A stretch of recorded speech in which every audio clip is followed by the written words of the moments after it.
Hello po sa inyong lahat mga ka-crypto. Ako po si Pinoy Crypto Trader at sa video na ito ay atin pong pag-uusapan ang tungkol dito kay Google Cloud kung saan ay nakipag-join na po siya kay Polygon as a validator. Ayan, at nag-stake na rin po siya ng 10,000 na Matic. Ayan, laki po nito, 10,000 Matic.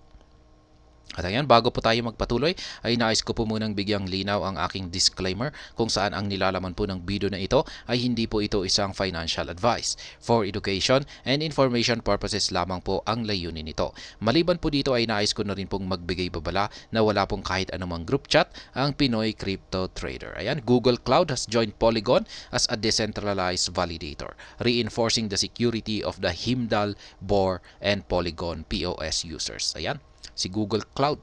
Ito po ay pag-aari ni Google kaya yan malaki po silang investor ni Polygon ngayon. Sinusuportahan po nila ang Polygon. Kaya ibig sabihin po ay meron po itong magandang market price impact.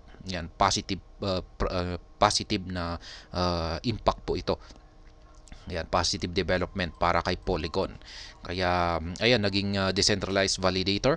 Kung pag sinabi po natin kung sila ay nag-iisang validator, ay tumutulong po sila sa security ni Polygon. Yan, yung kanyang network security.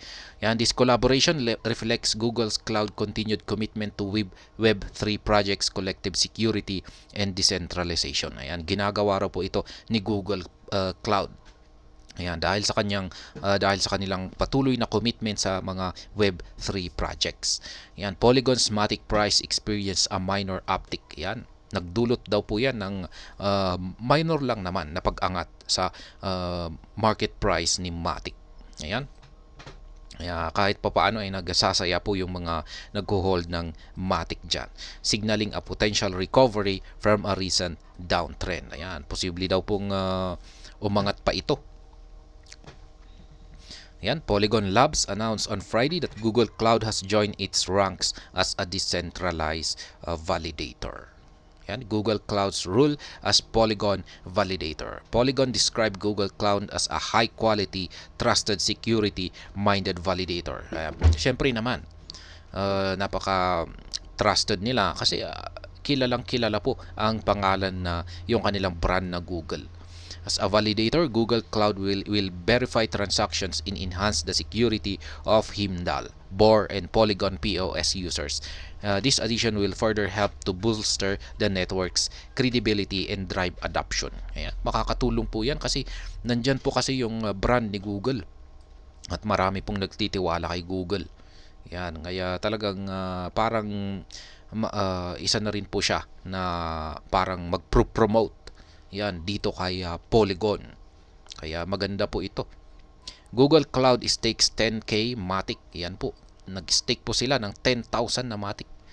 Interestingly, Google Cloud's stake in Polygon is relatively modest. According to Polygon's staking dashboard, the new validator staked 10,451 Matic.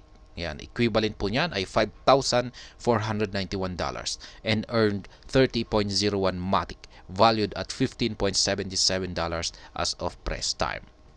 Yan, kumita na ito ng $15.77. Yan. Ayan, ito yung kanilang staking overview. Matic's prices minor increase. Following the news, Polygon's Matic experienced a minor uptick of 1.36% to $0.5283 according to BN Crypto data.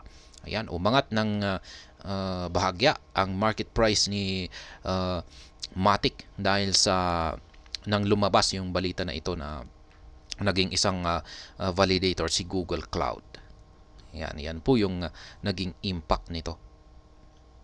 Ayan, at sabi nito ay maaring ito raw ang nagbibigay na maaring parang signal na ito para makapag-recover si Matic or si Polygon. Ayan, maganda po ito. Isa po itong parang masasabi natin na partnership kay Google Cloud. Yan, kaya magandang score po ito kay Polygon or Matic. At ayan, hanggang dito na lamang po tayo sa video na ito. Sana po ay inyong nagustuhan ang aking paliwanag dito. Kung inyo po itong nagustuhan ay pakiclick lamang po ang like button nito. Para naman po sa mga bago lamang dito, kayo po ay aking inaanyayahan para mag-subscribe. Pakiclick na rin po ang bell icon nito dahil ito po ang siyang magsisilbing notification nito sa mga bago kong videos na akin pong ina-upload sa aking YouTube channel na ito. Marami pong salamat sa panunood. Ingat po tayo lagi at God bless po sa ating lahat.